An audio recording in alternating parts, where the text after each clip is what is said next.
मैं हूं आपके साथ हर्षिता और आप देख रहे हैं प्रेस एक्सप्रेस। मुंबई में लघु उद्योग का वार्षिक अधिवेशन रखा गया था, जिसमें केंद्रीय वित्त मंत्री निर्मला सीतारमण और केंद्रीय वित्त राज्य मंत्री भागवत कराड़ इस अवसर पर मुख्य अतिथि के रूप में मौजूद थे, जिसमें छोटे उद्योग के बारे में चर्चा की गई और किस तरह से देश में छोटे उद्योगों को बढ़ाया जाए, इसकी भी समीक्षा की गई। इस अवसर पर केंद्रीय मंत्री सीतारमण ने कहा कि पिछले 10 सालों में भारत विश्व में 11वें स्थान से 5वें स्थान पर आ गया। और हमारे संवाददाता से बात करते हुए केंद्रीय वित्त राज्य मंत्री भागवत कराड़ ने कहा कि हम सभी छोटे उद्योगों को 20% लोन देने की भी हमने प्रावधान रखा है। देखिए ये report. To all the industry representatives who are here, my namaskar and thank you for being here on a rainy day and rain not the Maharashtra, Mumbai's standards but even worse. In spite of that you have come here, so I'm very thankful and it always gives me immense satisfaction to come and join the Laghu Udyog Parivar. I've been attending over the years.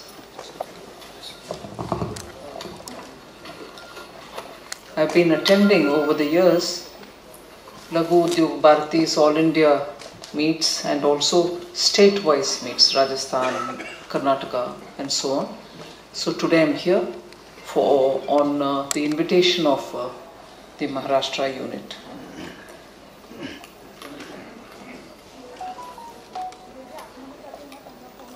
We are meeting at a time when the Indian economy is coming out of the difficulties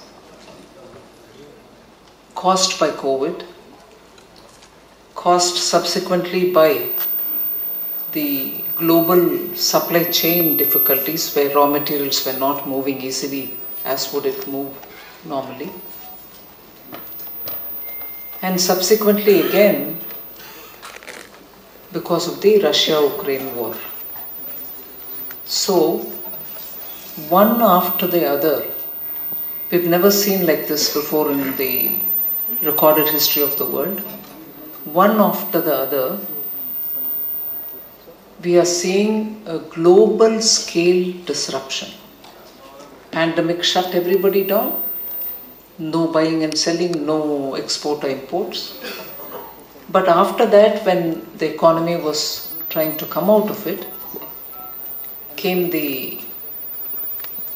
after that and slightly before that also came the problem of movement of goods, shortage of containers, supply chain disruptions, from small to not so important raw material to very serious critical inputs.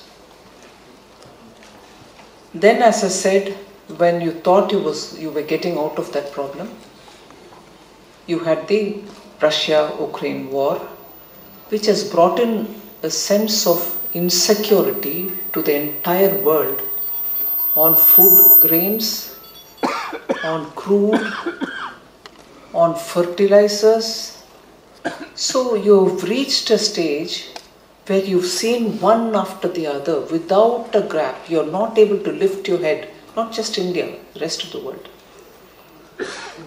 So we are meeting at a time when we have seen each one of them in their toughest severity, and today we also have the news, not just today, a couple of days from before today, that India has now moved over to be the 5th rank nation from what it was 10 years ago. 10 to 11 years ago, we were in the 11th position in terms of global income. And at that time, the 5th position was occupied by the United Kingdom, British Samraj ka. But within a matter of 10 years, India has moved from the 11th place to the 5th place, replacing United Kingdom. Not an insignificant achievement. It's not an achievement which anyone can say, nay, but this, but that. No ifs and buts. It's an achievement which is purely thanks to the work, to the entrepreneurship, to the spirit and to the untiring work of the Indian citizen. हमारे भारत के आम नागरिक इन सभी कठिनाइयों के बावजूद भी अगर 10 साल में 11वीं नंबर से उठ करके 5वीं नंबर तक 10 ही साल में पहुंचा, और इस बीच में हमें कोविड भी और सप्लाई चेन डिसरप्शन भी, रशिया यूक्रेन वॉर भी झेलना पड़ा, फिर भी हम 5वीं रैंक में पहुंचे। हम पहले ये तय कर लें हमारे अपने मन में कि कोई भी निराशाजनक वक्तव्य, कोई किसी राजनीतिक कारण कोई भी कहे, उसको हम सुनकर छोड़ना चाहिए, उससे प्रभावित होना नहीं चाहिए। क्योंकि आज का राजनीतिक परिप्रेक्ष्य में जहां भारत की असली ताकत को और भारत की सच्ची अचीवमेंट्स को मानने को तैयार नहीं ऐसे भी लोग हैं जो भारतीय है और उनको लगता है इसको मानने में मेरा राजनीति का अस्तित्व हिल जाएगा, इसलिए हम मानने को तैयार नहीं है। मगर वो ये नहीं समझ रहे कि पूरे भारतवासियों का अचीवमेंट को नकारने में आपकी पॉलिटिकल पार्टी का ऑपोजिशन को ऊंचा नहीं रख रहे, बल्कि भारत देश का नीचा दिखा रहे हो। इसीलिए ऐसे दिखाने वाले को उनके अपने स्थान है, वो उधर से जो भी करना चाहते हैं करने दीजिए, मगर हम भारत के असली ताकत को समझें और उसके कारण ही आज इधर पहुंचे हैं 5वीं रैंक में। और आने वाले 25 साल में, जैसे माननीय प्रधानमंत्री जी बार बार करते हैं कि हम सबका दायित्व भी है इस देश के भविष्य के लिए, इसलिए सबका साथ के साथ सबका प्रयास भी आज जरूरी है।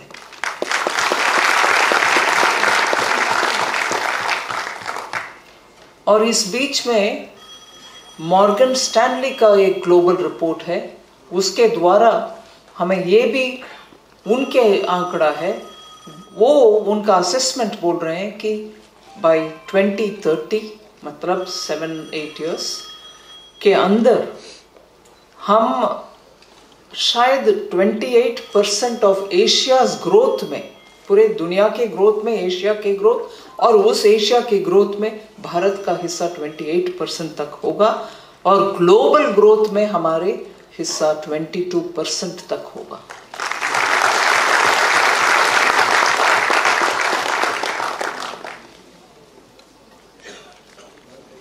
अगर विदेश में से कोई एक ऑर्गेनाइजेशन इस आंकड़ा बोलते हैं, इसमें हम ये सोचने लायक है कि भारत ही आज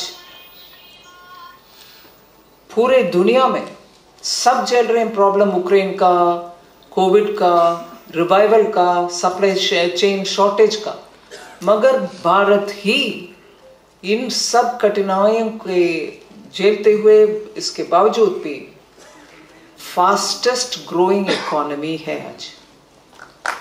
वो 7% ग्रोथ है, 7.5% ग्रोथ है, 7.3% ग्रोथ है, वो सब एक तरफा है।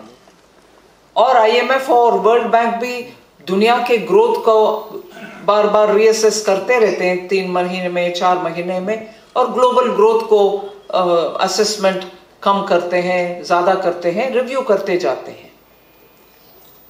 उस रिव्यू में हमारे हिस्सा भी रिव्यू होता है, ऊपर नीचे होते हैं, मगर इस साल का और अगले साल का उनके असेसमेंट के द्वारा ये समझ में आता है, और ये बार बार बोला जाता है कि इस साल भी और अगले साल भी भारत सबसे फास्टेस्ट ग्रोइंग रहेगा।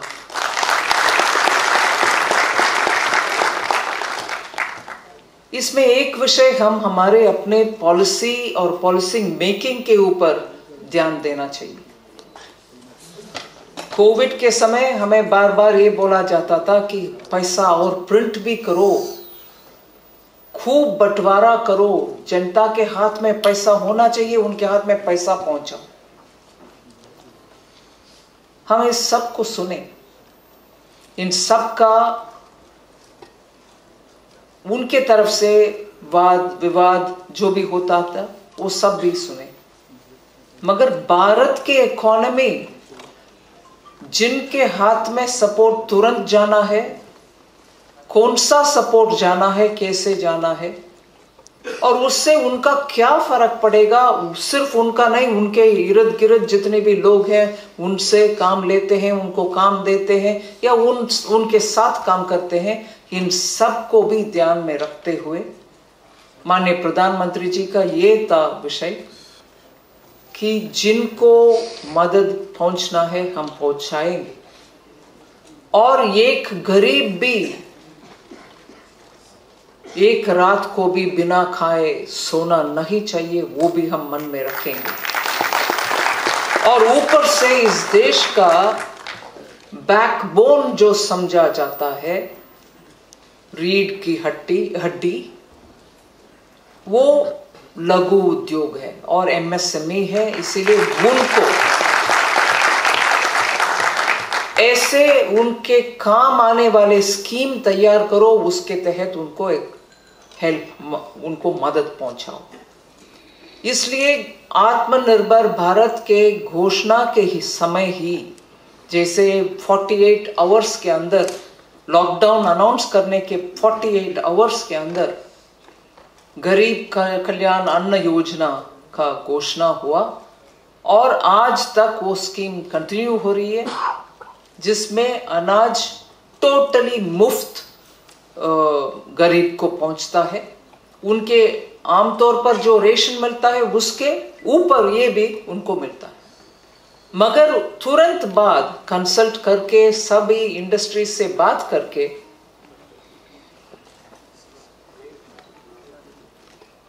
आत्मनिर्भर भारत अनाउंसमेंट के द्वारा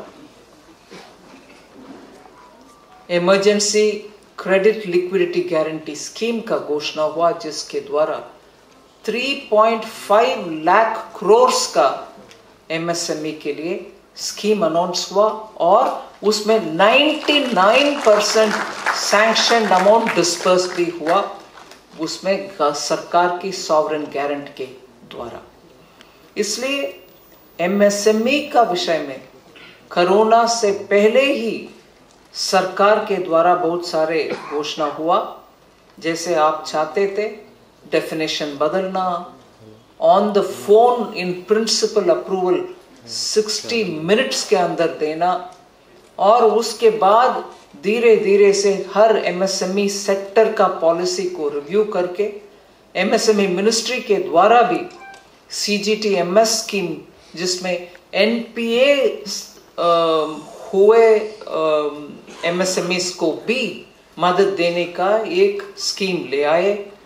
सो पैंडेमिक के समय पूरे के पूरे एमएसएमई को मन में रखते हुए ही मॉरेटोरियम भी ले आए, जिससे कोई एमएसएमई कोविड के कारण एनपीए ना हो। बैंक को आदेश दिया, उसके ऊपर प्रश्न चिन्ह उठाए लोग ने, फिर सुप्रीम कोर्ट तक पहुंचा केस, फिर सुप्रीम कोर्ट में भी एक कमेटी के द्वारा, कामत कमेटी के द्वारा लिस्ट बनाया कि इन सेक्टर्स को भी मॉरेटोरियम और इंटरेस्ट ऑन इंटरेस्ट को वेव करना या उसको सरकार के सब्सिडी के द्वारा उनको बोझ हटाना, ये सब उस समय ही हुआ। और इसमें मैं कॉमन स्ट्रैंड, एक धागा, इन सब को जोड़ते हुए एक धागा अगर मैं देख रही हूं, वो एमएसएमई है। एमएसएमई का ही नजरिया बैंकिंग सेक्टर के द्वारा, फिस्कल कंसिडरेशंस के द्वारा एमएसएमई को जितना ध्यान में रखते हुए पॉलिसी करते हैं, उतना ही स्टार्टअप्स को भी हमने असिस्ट किया। इसीलिए आप आज देख रहे हैं भारत 3rd रैंक में है पूरे दुनिया में एमएसएमई इकोसिस्टम बनाने में, और उसमें फर्स्ट क्वार्टर ऑफ 2022 तक 1.5 साल में स्टार्टअप्स में से इतने सारे ऑलरेडी यूनिकॉर्न के स्तर पर पहुंच गए, 100 से ऊपर। ये प्योरली भारत के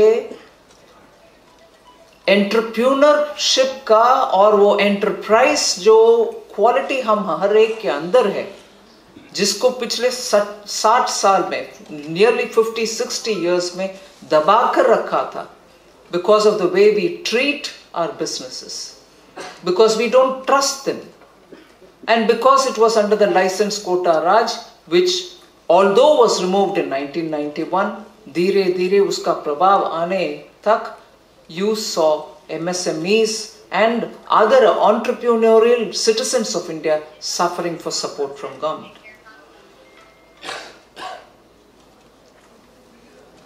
Other than this, if you have to consider the way in which Indian economy is building up so that it can help small businesses, include small businesses, and make sure facilitation reach them, is the way in which we brought digitization.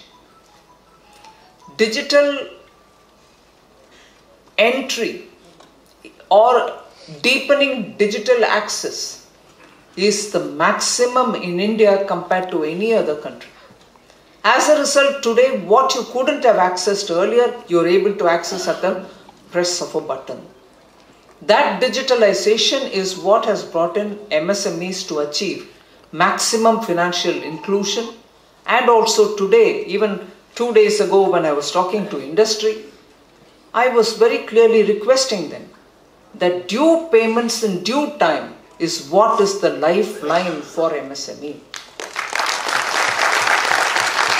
उनको मैं ये request की कि हाँ, हम सब, आप भी, हम भी MSME के बारे में बार बार बात करते हैं, उनके दुख जो MSME व्यक्त करते हैं उन सबको हम भी समझ कर उनके सपोर्ट करते हैं।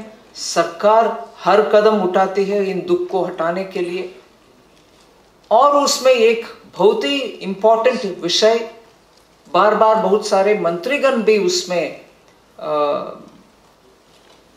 सिचुएशन सुधार करने के लिए बयान देते हैं कि ड्यूज ऑफ द MSME, उनको जो पैसा समय पर मिलना चाहिए, गुड्स सेल किया, सर्विसेज सेल किया, उसका पेमेंट जो आना है वो समय पर नहीं आता। सरकार तो समाधान पोर्टल के द्वारा ये सुलझाने के लिए कोशिश करते हैं, फिर ट्रेड्स प्लेटफॉर्म लगा लिया, आप सब बहुत ही उत्साह से उसमें जोड़े, फिर ये बहुत सारे बयान के बाद भी, सरकारी मंत्रीगण भी इसमें आवेदना व्यक्त करने के बाद भी, हम सरकार के पब्लिक सेक्टर एंटरप्राइजेस सबको बोलते हैं कि 90 डेज से अंदर आप क्लियर करो। गवर्नमेंट डिपार्टमेंट्स को आदेश देते हैं, मैं खुद रिव्यू भी करती हूं, मगर इसमें सिर्फ केंद्र सरकार और केंद्र सरकार चलाते CPSEs नहीं है, वो भी है, मगर वो उसके अलावा स्टेट गवर्नमेंट्स का ड्यूज भी है। स्टेट गवर्नमेंट्स का उनके अंडर जो PSE है, पब्लिक सेक्टर एंटरप्राइजेस, उनका भी ड्यूज है टुवर्ड्स द MSMEs। और इससे ज्यादा मैं समझ रही हूं पब्लिक अरेना में जो प्राइवेट कंपनीज है उनका भी ड्यू है। सो जब मैं 2-3 दिन पहले इंडस्ट्री से मिले, उनसे ये भी बोली कि आपके संवेदना में समझ सकती हूँ MSMEs के द्वारा, बोले भी कि MSMEs का प्रॉब्लम को हम एड्रेस करना चाहिए। उस संदर्भ में उनको मैं याद दिलाई कि सरकार ड्यूज को क्लियर करने के लिए हर कदम कोशिश करती है और सुधार होने का जगह भी है, हम करेंगे भी। PSEs को आदेश देते हैं, मगर प्राइवेट सेक्टर इंडस्ट्रीज भी सिर्फ उसका बाकी का बयान कंपनी रजिस्ट्रार को देना तक नहीं है। बयान दो, स्टेटमेंट ऑफ आपके बैलेंस शीट में आप जो मेंशन कर रही हो वो भी सही है, इतना बाकी है MSMEs के लिए, मगर वो स्टेटमेंट के साथ साथ ये भी बोलना चाहिए कि 45 डेज के अंदर आप देंगे। प्राइवेट सेक्टर भी इसमें थोड़ा आगे होना चाहिए, जिससे MSMEs का ये पेंडिंग ड्यूज लगातार वो माउंट करते होते हैं, उसको सुलझाने के लिए एक रास्ता।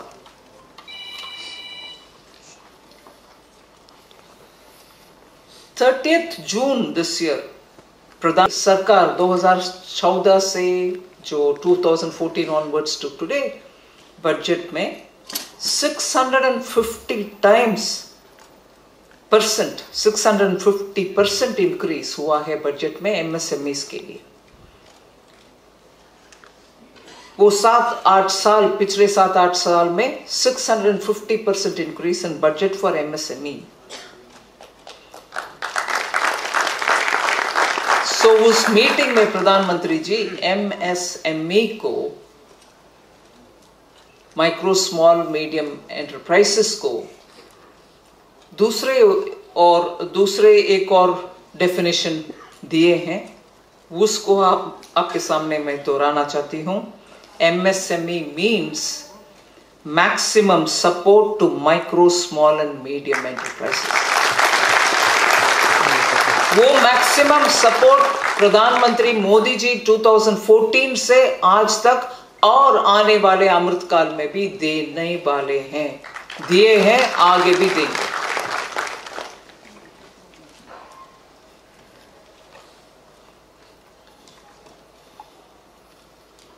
एक और स्कीम है रैंप, शायद आप सबको जानकारी भी है। Racing and accelerating MSME performance, RAMP, racing and accelerating MSME performance. उसके लिए 6,000 करोड़ का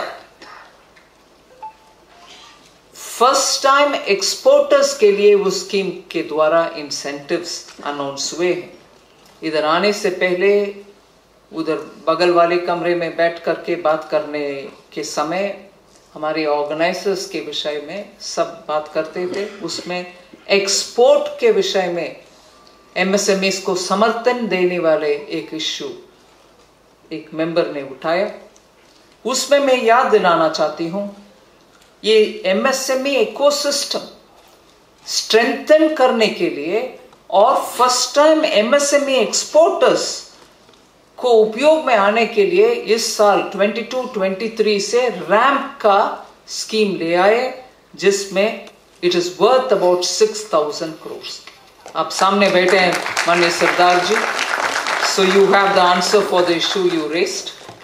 इस समय हमारे साथ में केंद्रीय मंत्री भगवत कराड़ जी है, डॉक्टर भगवत कराड़ जी। सर, आपके पास बैंकिंग सेक्टर हैं, तो सर किस तरीके का आप आश्वासन देना चाहोगे जो छोटे उद्योग?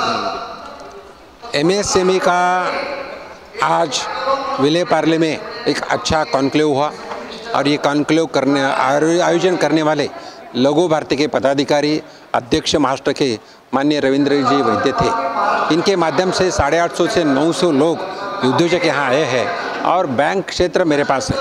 बैंक के अलग अलग स्कीम्स हैं और स्कीम्स के माध्यम से लघु उद्योग को हम मदद करना चाहते हैं। पर्टिकुलर मैं बताना चाहता हूँ, emergency credit line guarantee scheme है जो कोविड के बाद चालू किया है। इसमें 20% जो उनका ये है सीसी है या जो लगाया है, तो उसका लोन विदाउट कोलैटरल मिल सकता है और उसको मोरेटोरियम में भी एडजस्टमेंट हो सकती है। सर, जिस तरीके से अभी जो है कोविड काल का आपने जिक्र किया, तो सर काफ़ी मतलब जो है लघु उद्योग छोटे जो है बंद हो चुके हैं। को मदद करने की वजह से अभी हमारा 30% जीडीपी ये जो है लघु उद्योग के माध्यम से है और हमारा देश अभी दुनिया में 5वें नंबर पे इकोनॉमी है। इकोनॉमी बढ़ रही है। इंग्लैंड से हम आगे चले गए हैं। जिस इंग्लैंड ने 150 साल हमारे पे राज किया है, उससे हम चले गए हैं। इसमें 30% हिस्सा एमएसएमई का है और एमएसएमई के अलग अलग स्कीम तो मैं बता नहीं सकता, लेकिन सेंट्रल गवर्नमेंट के माध्यम से देने को अभी ये बजट में डिसाइड हुआ है, तो इसके माध्यम से बढ़ रहा है। धन्यवाद सर। ये थे केंद्रीय मंत्री डॉक्टर भगवत कराड़ जी, जिन्होंने साफ शब्दों में कहा 11वें स्थान पर जो है 10 साल पहले भारत था, मगर आज जो है 10 साल बाद में 5वें स्थान पर भारत पहुंच चुका है। और केंद्र सरकार द्वारा जो छोटे उद्योग है, एमएसएमई उद्योग हैं, उन्हें पूरी तरीके से मदद दी जाएगी। जैसे कि उन्होंने कहा बैंकिंग सेक्टर उनके पास है, तो बैंकिंग सेक्टर द्वारा 20% जो है लोन का प्रावधान उन्होंने कहा है केंद्र सरकार द्वारा किया गया है, वो उन्हें मिलेगा ताकि उन्हें कारोबार बढ़ाने में मदद मिल सके। कैमरामैन साटविलकर के साथ सईद शेख की रिपोर्ट, प्रेस एक्सप्रेस, मुंबई।